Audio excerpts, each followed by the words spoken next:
Так, деревья, но ноги держат еще, так сказать. Жестко с ножом. Видели у него, кстати, нож тоже с колечком.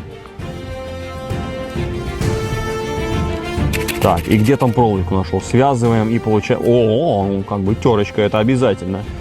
О, ну, Серджио в своем репертуаре, так сказать. Внимание к мелочам. Раздул свой пенечек. Можно и посидеть. Красота. Чайничек я где-то набрал, молодец, красиво. Камни у нас, конечно, здесь не водятся. Чайничек кипит. Ну, финская свеча не вызывает вопросов. Способ изготовления свечи интересный. Нормально. Делаем небольшие 2 надпила. Все это дело соединить. Окручиваем. О, эстетика пошла, красота. А это еще лучше разгорается, потому что она маленькая. И тяга по бокам можем сделать вот так. Видно, что огонь прям бывает. Очень легко схватилось. Еще какой-нибудь сушняк. Все закипело, можно пить. Лайфхак получает от меня 9 баллов из 10.